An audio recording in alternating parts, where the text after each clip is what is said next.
மடிக்கணினி வழங்கும் திட்டத்தை தொடங்கி வைக்கும் முதலமைச்சர். 20 காசுகள் குறைந்த முட்டை விலை உள்ளிட்ட செய்திகளை டாப் 5 தமிழ்நாடு பகுதியில் பார்க்கலாம். உலகம் உங்கள் கையில் என்ற பெயரில் கல்லூரி மாணவர்களுக்கு மடிக்கணினி வழங்கும் திட்டத்தை முதலமைச்சர் மு க ஸ்டாலின் இன்று தொடங்கி வைக்கிறார். 2000 கோடி ரூபாய் மதிப்பீட்டில் 20 லட்சம் கல்லூரி மாணவர்களுக்கு மடிக்கணினிகள் வழங்க தமிழ்நாடு அரசு திட்டமிட்டுள்ள நிலையில் முதற்கட்டமாக 10 லட்சம் பேருக்கு மடிக்கணினிகள் வழங்கும் திட்டத்தின் தொடக்க விழா சென்னை நந்தம்பாக்கத்தில் உள்ள வர்த்தக மைய வளாகத்தில் இன்று மாலை 3 மணியளவில் நடைபெறுகிறது. மாணவர்களுக்கு மடிக்கணினிகளை வழங்கி முதலமைச்சர் மு க ஸ்டாலின் திட்டங்களை தொடங்கி வைக்க உள்ளார். அரசு பொறியியல், மருத்துவம், கலை மற்றும் அறிவியல், விவசாயம், சட்டம், பாலிடெக்னிக் மற்றும் ஐடிஐயில் இறுதி ஆண்டு பயிலும் மாணவர்களுக்கு முதற்கட்டத்தில் மடிக்கணினிகள் வழங்கப்படுகின்றன. இதேபோன்று தனியார் கல்லூரிகளில் 7.5% இடஒதுக்கீட்டில் பயின்று வரும் மாணவர்கள் தமிழ் புதல்வன், புதுமை பெண் திட்ட பயனாளிகளுக்கும் மடிக்கணினி வழங்கப்படுகிறது. இன்டெல் i3 அல்லது AMD Ryzen 3 processor, 8GB RAM, 256GB memory, Windows 11 என நவீன தொழில்நுட்ப மென்பொருட்கள் அடங்கிய வகையில் மடிக்கணினிகள் தயார் செய்யப்பட்டுள்ளன. அரையாண்டு விடுமுறைக்கு பிறகு இன்று பள்ளிகள் திறக்கப்படும் நிலையில் சென்னை திரும்பும் மக்களால் சுங்கச்சாவடிகளில் வாகனங்கள் அணிவகுத்து நின்றன. அரையாண்டு விடுமுறை ஒட்டி ஏராளமான பொதுமக்கள் சொந்த ஊர்களுக்கு சென்றிருந்தனர். இந்நிலையில் அரையாண்டு விடுமுறை முடிந்து பள்ளிகள் இன்று திறக்கப்படுகின்றன. இதனால் சொந்த ஊர்களுக்கு சென்ற மக்கள் சென்னைக்கு வந்ததால் சுங்கச்சாவடிகளில் வாகனங்கள் அணிவகுத்து நின்றன. இதனிடையே சிங்கப்பெருமாள் கோவில் திருத்தேரி சிக்னலில் சென்னை நோக்கி வரும் வாகனங்கள் நிறுத்தப்பட்டு இருசக்கர வாகனங்கள் மற்றும் பொதுமக்கள் கடந்து செல்ல அனுமதிக்கப்பட்டதால் போக்குவரத்து பாதிக்கப்பட்டது.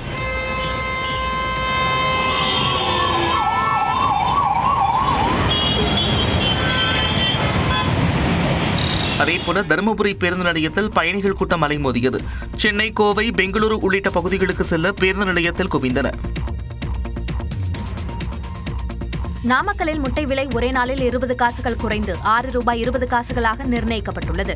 நாமக்கல், சேலம், ஈரோடு, பெருந்துறை, கோவை உள்ளிட்ட நாமக்கல் மண்டலத்தில் 1000க்கும் மேற்பட்ட கோழி பண்ணைகள் உள்ளன. இங்கு 7 கோடி முட்டை கோழிகள் வளர்க்கப்படுகின்றன. அவற்றின் மூலம் தினசரி சுமார் 6 கோடி முட்டைகள் உற்பத்தி செய்யப்படுகின்றன. கோழிப்பண்ணை வரலாற்றில் இதுவரை இல்லாத அளவாக கடந்த மாதம் ஒரு முட்டையின் விலை ₹6.40 நிர்ணயிக்கப்பட்டிருந்தது. இந்த நிலையில் ஞாயிற்றுக்கிழமை நடைபெற்ற ஆலோசனைக் கூட்டத்தில் முட்டையின் விலையில் 20 காசுகள் குறைக்கப்பட்டு பண்ணை கொள்முதல் விலை ₹6.20 நிர்ணயிக்கப்பட்டது. மற்ற மண்டலங்களில் விலை குறைப்பு, உற்பத்தி அதிகரிப்பு, வட மாநிலங்களில் முட்டை விற்பனை குறைவு உள்ளிட்ட காரணங்களால் முட்டை விலை குறைக்கப்பட்டுள்ளது.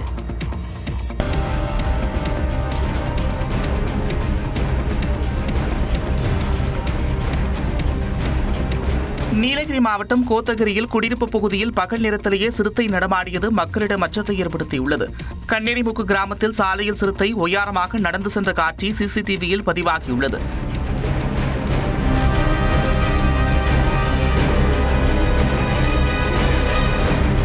இதேபோல குன்னூர் அருகே பழைய அருவங்காடு பகுதியில் வீட்டிற்குள் நுழைந்த சிறுத்தை அங்கு சாப்பிட எதுவும் கிடைக்காததால் கேட்டின் மீது தாவி குதித்து வெளியே சென்ற காட்சிகளும் CCTVயில் பதிவாகியுள்ளது.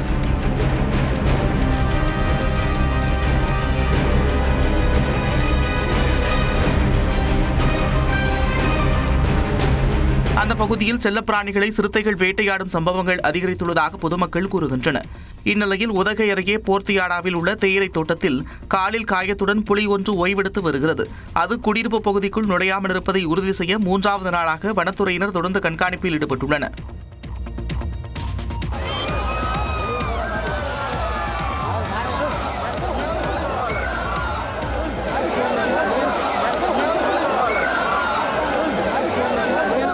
அனுமதியின்றி நடந்த மஞ்சுவிரட்டு போட்டியில் இளைஞரை மாடு முட்டி தூக்கி வீசியதால் அவர் பலத்த காயமடைந்து உயிரிழந்தார். சிவகங்கை மாவட்டம் சிங்கமுனரி அருகே உள்ள மூசூரக்குடியில் செகுட்டு ஐயனார் கோயில் பொங்கல் விழாவையொட்டி கடந்த 2ஆம் தேதி இளவட்ட மஞ்சுவிரட்டு போட்டி நடந்தது. இதில் 400க்கும் மேற்பட்ட காளைகள் அவிழ்த்து விடப்பட்டன. காளைகள் ஆக்ரோஷமாக ஓடிய போது இளைஞரை மாடு ஒன்று முட்டி தூக்கி வீசியது.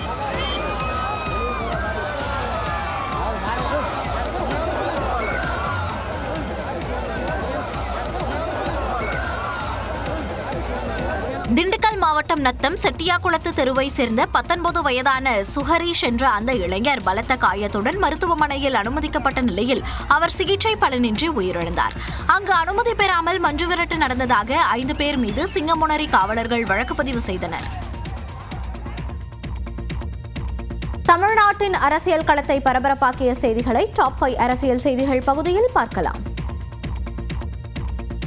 ஆந்திரா, ஒடிஷாவை போல தமிழ்நாட்டிலும் தேசிய ஜனநாயக கூட்டணி ஆட்சி மலரும் என்று மத்திய உள்துறை அமைச்சர் அமித்ஷா நம்பிக்கை தெரிவித்துள்ளார். பாஜக மாநில தலைவர் நயினா நாகேந்திரன் மேற்கொண்ட தமிழகம் தலைநிமிர தமிழரின் பயணம் என்ற யாத்திரையின் நிறைவு விழா புதுக்கோட்டையில் நடைபெற்றது. இதில் மத்திய அமைச்சர்கள் அமித் ஷா, பியூஷ் கோயல், எல் முருகன், பாஜக மாநில தலைவர் நைனா நாகேந்திரன் உள்ளிட்டோர் பங்கேற்றனர். அப்போது உரையாற்றிய அமித் ஷா, தமிழ்நாட்டில் என்டிஏ ஆட்சி வேண்டுமா என்று தொண்டர்களை நோக்கி வினவினார். एनडीए सरकार बनानी है या नहीं बनानी है? தொடர்ந்து பேசிய அமித் ஷா, தமிழ்நாட்டில் திமுக ஆட்சிக்கு முடிவு கட்டுவோம் என்று சூளுரைத்தார். भारतीय जनता पार्टी के विजय के साल रहा 2026 में तमिलनाडु और बंगाल में प्रचंड बहुमत से एनडीए की सरकार बनानी है. இந்துக்களின் நம்பிக்கைகளுக்கு எதிராக திமுக அரசு செயல்படுவதாக குற்றம் சாட்டிய அமித் ஷா, பாஜக கூட்டணி தமிழ் மொழிக்கு விரோதமாக இருப்பது போல சித்தரிக்கப்படுவதாக கூறினார்.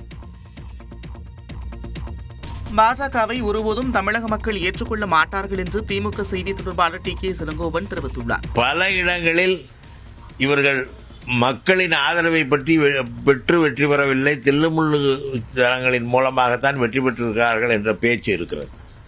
இங்கே தமிழ்நாட்டு மக்கள் பிஜேபியை நன்றாக புரிந்து வைத்திருக்கிறார்கள். ஆகவே பிஜேபியை எந்த காலத்திலும் அவர்கள் ஏற்றுக்கொள்ள மாட்டார்கள். ஏனென்றால் தமிழர் விரோதி பிஜேபி. பாஜகவோடு சேர்ந்த காரணத்தினாலேயே அவர்கள் தங்களுடைய இடத்தை இழப்பார்கள், குறைவான வாக்குகளை பெறுவார்கள். இதேபோல சென்னையில் செய்தியாளர்களிடம் பேசிய தமிழ்நாடு காங்கிரஸ் கமிட்டி தலைவர் செல்வ பெருந்தகை, 2021 போன்று தற்போதும் தமிழ்நாட்டு மக்கள் பாஜக கூட்டணியை நிராகரிப்பார்கள் என்றார்.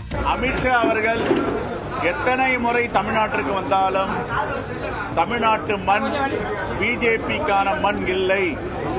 தமிழ்நாட்டு மண் ஆர்எஸ்எஸ் சித்தாந்தத்திற்கு உடனான மண் இல்லை. ஆகவே 100 முறை வந்தாலும் 1000 முறை வந்தாலும் பிஜேபியிற்கு தமிழ்நாட்டில் இடமில்லை. அவர்கள் எவ்வளவு சித்து விளையாட்டு வேண்டுமானாலும் விளையாடலாம், எவ்வளவு அதிகார துஷ்பிரயோகம் செய்ய வேண்டுமானால் செய்யலாம். ஆனால் தமிழ்நாட்டு மக்கள் பிஜேபிக்கு ஒருபோதும் தமிழ் மண்ணில் இடமளிக்க மாட்டார்கள். தமிழ்நாட்டில் திமுக ஆட்சி அமைப்பது உறுதி என்றும் செல்வ பெருந்தகை கூறினார். வரும் சட்டப்பேரவைத் தேர்தலில் அதிமுக தனிப்பெரும்பான்மையுடன் ஆட்சி அமைக்கும் என எடப்பாடி பழனிசாமி நம்பிக்கை தெரிவித்துள்ளார். சேலம் மாவட்டம் வீரபாண்டி தொகுதிக்குட்பட்ட கெஜல் நாயக்கன்பட்டியில் அதிமுக சார்பில் பொதுக்கூட்டம் நடைபெற்றது. இதில் பங்கேற்று உரையாற்றிய கட்சியின் பொதுச் செயலாளர் எடப்பாடி பழனிசாமி, அரசு ஊழியர்களின் வேலை நிறுத்தத்தை தடுப்பதற்காக தந்திரமாக புதிய ஓய்வூதிய திட்டத்தை திமுக அரசு அறிவித்துள்ளதாக குற்றம் சாட்டினார். தொடர்ந்து பேசிய அவர், மீண்டும் ஆட்சி அமைக்கலாம் என்ற திமுகவின் எண்ணம் நிறைவேறாது என்றார். நடைபெறுகின்ற சட்டமன்ற பொதுத் தேர்தலில் அண்ணா திமுக தலைமையில் அமைக்கப்படுகின்ற கூட்டணி பெரும்பான்மையான இடங்களிலே வெற்றி பெற்று அண்ணா திமுக தனி பெரும்பான்மையோடு ஆட்சி அமைக்கும். அதில் எந்தவித மாற்றமும் கிடையாது. அண்ணா திமுக ஆட்சி அமைப்பதை எந்த கொம்பனாலும் தடுக்க முடியாது. அதிமுக ஆட்சியில் கொண்டுவரப்பட்ட திட்டங்களை நிறுத்தியதுதான் திமுக அரசின் சாதனை என்றும் எடப்பாடி பழனிசாமி விமர்சித்தார். சென்னையில் தென்னிந்திய பத்திரிகையாளர் யூனியன் சார்பில் நடைபெற்ற பொங்கல் விழாவில் கனிமொழி, சௌமியா அன்புமணி உள்ளிட்டோர் கலந்து கொண்டனர். சூளைமேட்டில் நடைபெற்ற இந்த பொங்கல் விழாவில் திமுக துணை பொதுச் செயலாளர் கனிமொழி, தமிழ்நாடு காங்கிரஸ் கமிட்டி தலைவர் செல்வ பெருந்தகை, தமிழ்நாடு காங்கிரஸ் மேலிட பொறுப்பாளர் கிரீஷ் உடகர், கன்னியாகுமரி எம்பி விஜய் வசந்த், பாமக சார்பில் சௌமியா அன்புமணி உள்ளிட்டோர் பங்கேற்றனர். இதில் சிறப்பு விருந்தினர்கள் பொங்கல் பானையில் அரிசியை இட்டனர்.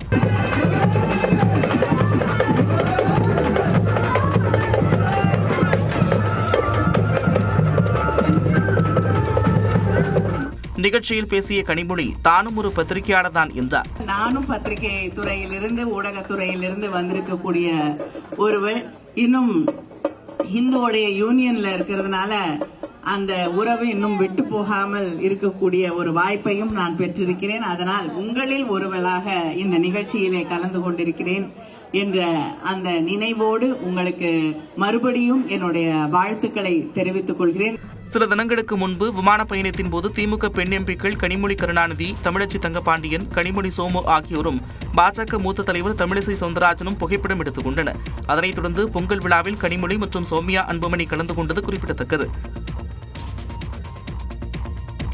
திருமாவளவன்தான் இளம் தலைமுறைக்கு பெரியார் என நாம் தமிழர் ஒருங்கிணைப்பாளர் சீமான் கூறிய நிலையில் அதற்கு பதிலளித்துள்ள திருமாவளவன், சீமானின் கருத்தை அவரது அரசியல் சாதுரியம் என்றே பார்க்க முடியும் என கூறியுள்ளார். அமைப்பால் திரள்வோம் என்ற அரசியல் படுத்தி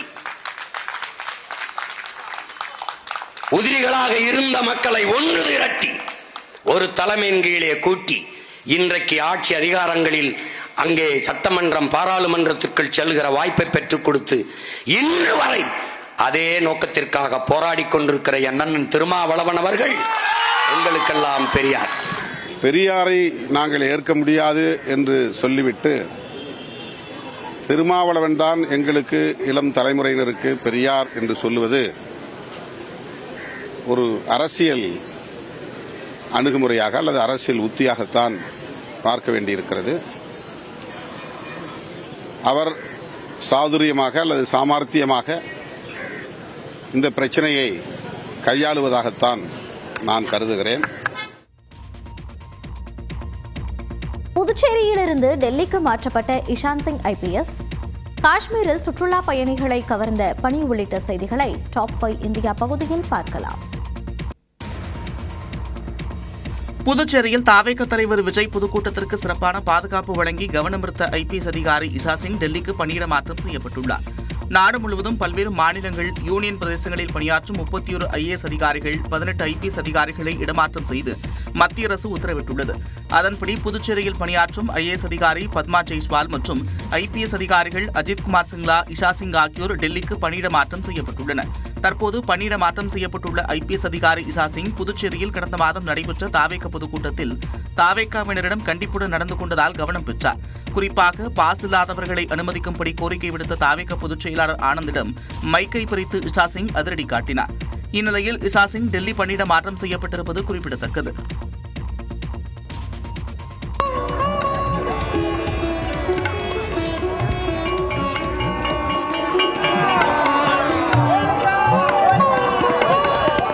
ஏழுமலையான் கோவிலில் ஊடல் உற்சவம் கோலாகலமாக நடைபெற்றது. ஒவ்வொரு ஆண்டும் வைகுண்ட ஏகாதசி முடிந்த பிறகு 6வது நாள் ஏழுமலையான் கோவிலில் ஊடல் உற்சவம் நடைபெறுகிறது.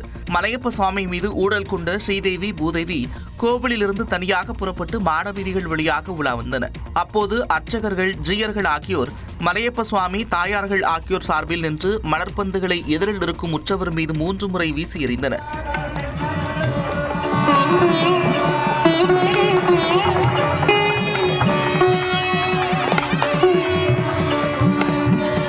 ஸ்ரீதேவி, பூதேவியை மலையப்ப சுவாமி சமாதானப்படுத்தும் நிகழ்வும் நடந்தது.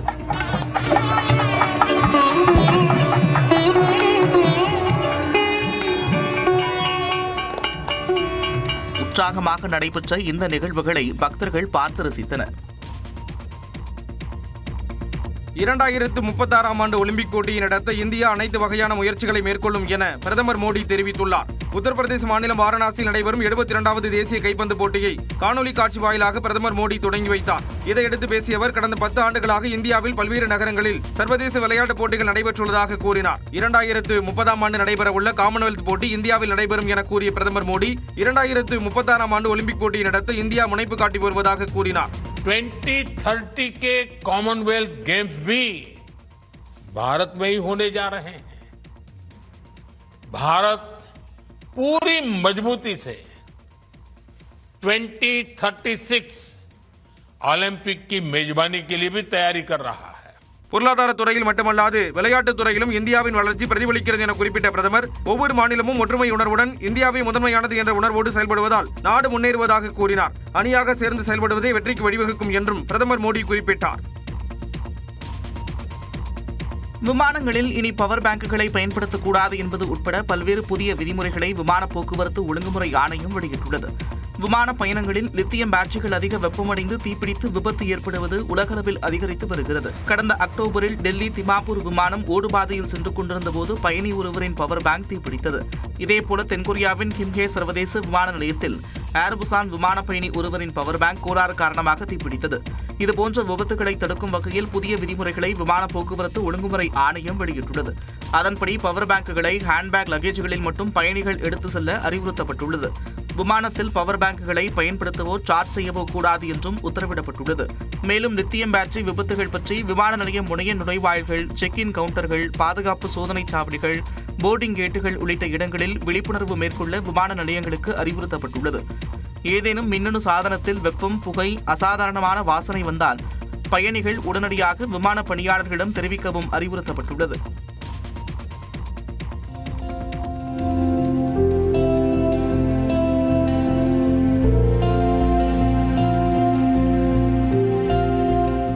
காஷ்மீரில் உரையை வைக்கும் பனிப்பொழிவை பொருட்படுத்தாமல் சுற்றுலா பயணிகள் உற்சாகமாக விளையாடி வரும் காட்சிகள் தான் இவை. ஜம்மு காஷ்மீரில் பனிப்பொழிவு சீசன் காரணமாக வெள்ளை போர்வை கொண்டு போர்த்தியது போல் காணுமிடமெல்லாம் பனி சூழ்ந்து ரம்மியமாக காட்சியளிக்கிறது. குளிர்ந்த சீதோஷண நிலை நிலவுவதால் உள்நாடு மட்டுமின்றி பல்வேறு நாடுகளில் இருந்து சுற்றுலா பயணிகள் காஷ்மீரில் குவிந்து வருகின்றனர். கந்தர்பல் பகுதியில் திரண்ட சுற்றுலா பயணிகள் பனி தொடர்பான சாகச விளையாட்டுகளில் பங்கேற்று குடும்பத்துடன் பொழுதை கழித்தனர்.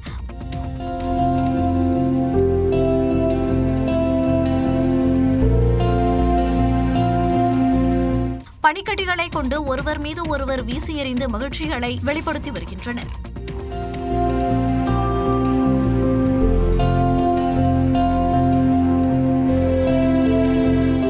இதேபோன்று சோனாமார்க் பகுதி முழுவதும் பனியால் சூழ்ந்திருப்பதால் பனிச்சறுக்கு உள்ளிட்ட விளையாட்டுகளும் அங்கு களைகட்டியுள்ளன.